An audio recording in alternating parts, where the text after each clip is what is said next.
Hello and welcome to Menstrual Cycle. The female reproductive system consists of various parts, which include the following. Ovaries.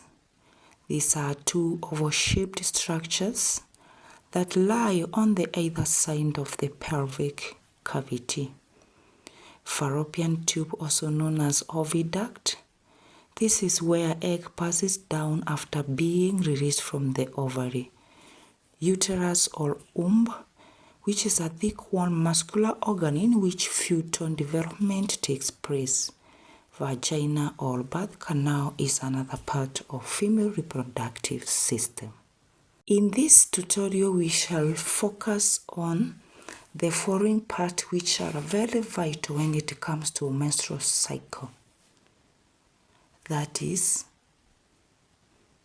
the uterus, endometrium, fallopian tube, and ovaries. After the onset of puberty, the female's reproductive system undergoes cyclic changes called menstrual cycle that occurs between 21 to 40 days, depending with an individual, unless interrupted by pregnancy.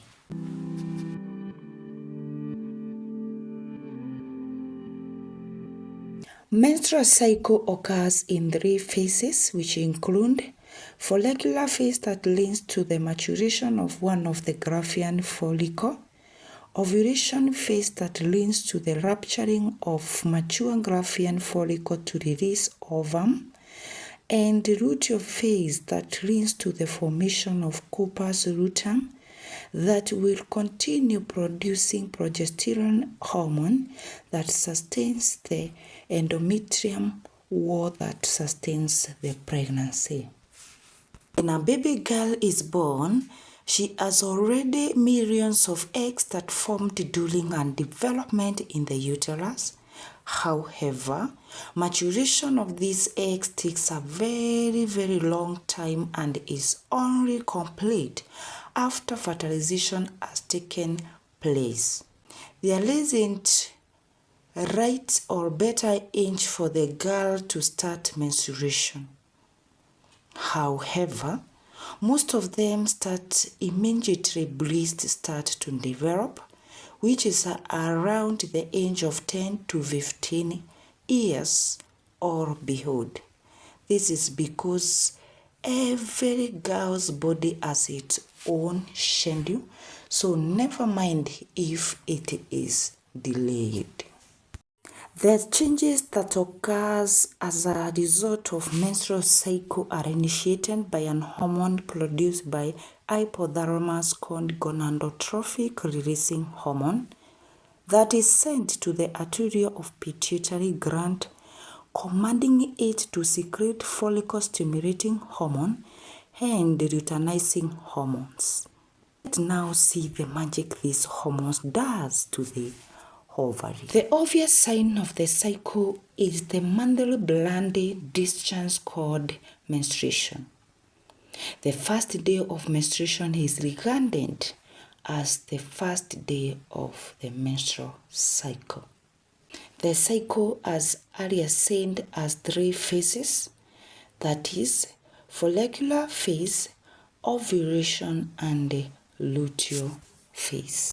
We said earlier that a baby girl is born with her eggs arrested at prophase 1 called primordial cells, which continue to develop once puberty begins, where they mature into primary follicles with the help of follicle stimulating hormone and luteinizing hormone. The follicular phase. Each month, around 6 to 20 primary follicles mature.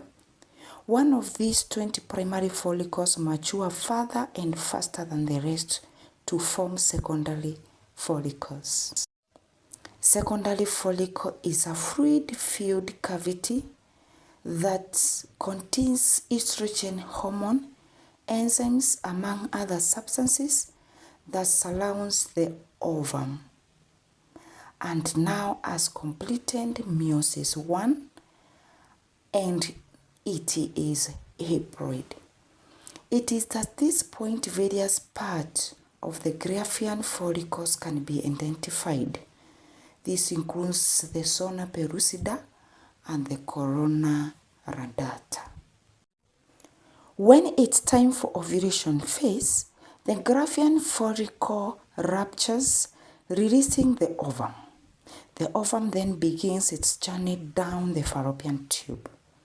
If the ovum happens to be fertilized, then it will complete meiosis 2, which was arrested at metaphase 2 of meiosis 2 during ovulation.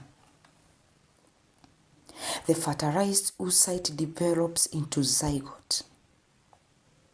We shall look at that development of the zygote later in our subsequent tutorials, so do turn on your notification bell to be notified when ready.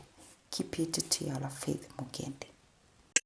Now, do you know what happens to the follicle after releasing the oocyte? Oh yes, let me explain.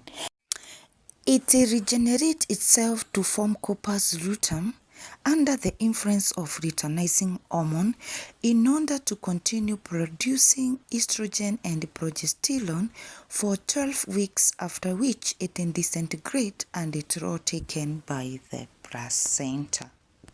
Now, when the primary follicle develops to a fluid-filled secondary follicle, the estrogen hormone in the fluid rises and is taken to the pituitary gland to reduce the production of follicle-stimulating hormone and also repair the uterine wall that was shed or damaged in the previous cycle. This happens at around day 12. At day 14, the levels of luteinizing hormone increases significantly and cause the Graafian follicle to rupture, releasing the ovum that is received by the funnel of the oviduct, and then it begins its journey in the fallopian tube. Fallopian tube's lining has cilia which help to propel the egg towards the uterus. It's in the fallopian tube where fertilization occurs. Once the egg is released, luteinizing hormone induces the remnants of the Graafian follicle to undergo reorganization in order to form corpus luteum. The corpus luteum produces progesterone and estrogen to keep the thickened uterine wall in place. It also makes you feel more active and productive. If egg is not fertilized, it disintegrates together with the corpus luteum, causing the progesterone level to drop.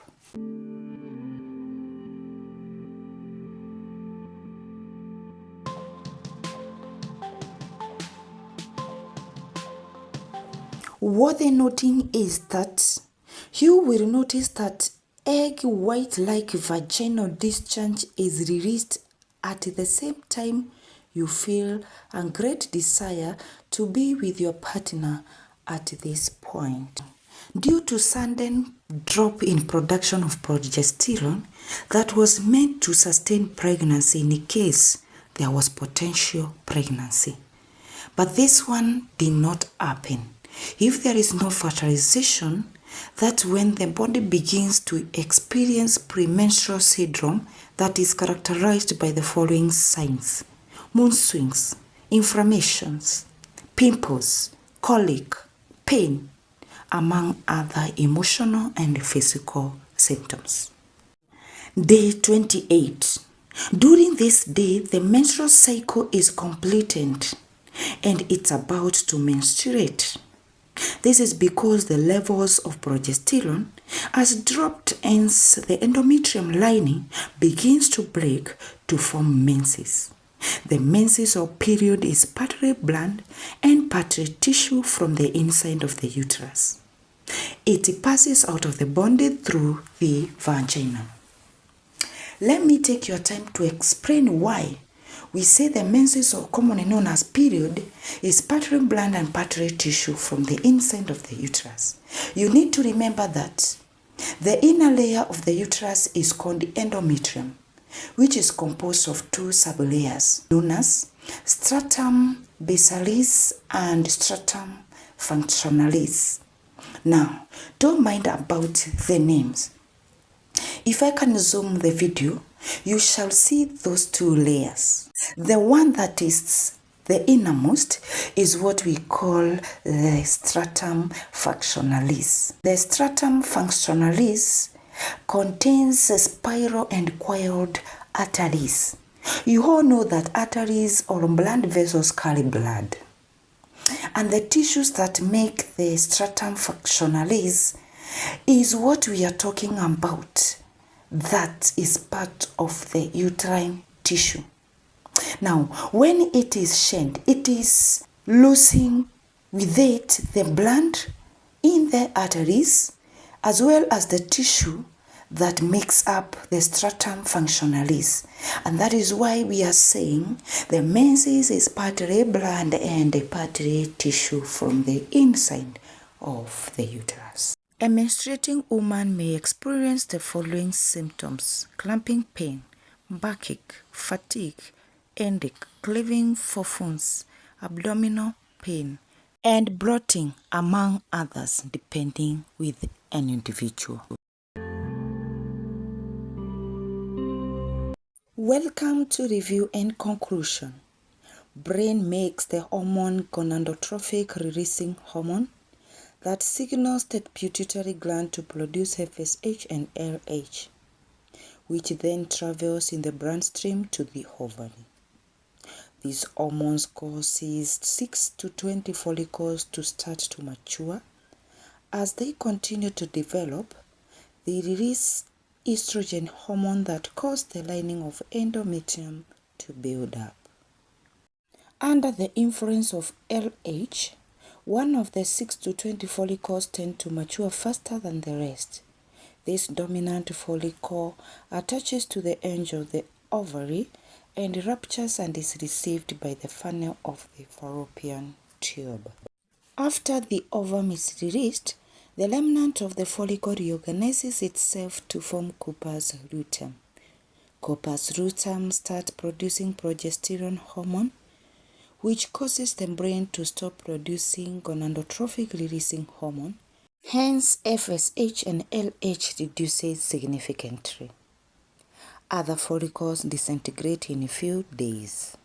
The ovum then travels to the uterus with the help of cilia in the fallopian tube. If fertilization occurs, it stays in the uterus, but if fertilization does not occur, it will disintegrate after a few hours and later menstruation occurs. This is because the corpus luteum that is meant to continue producing progesterone that sustains the endometrium has disintegrated, and hence no production of progesterone, hence menstruation takes place. Thank you so much for watching up to the end. Kindly remember to subscribe, share widely, and let us interact in the comment section.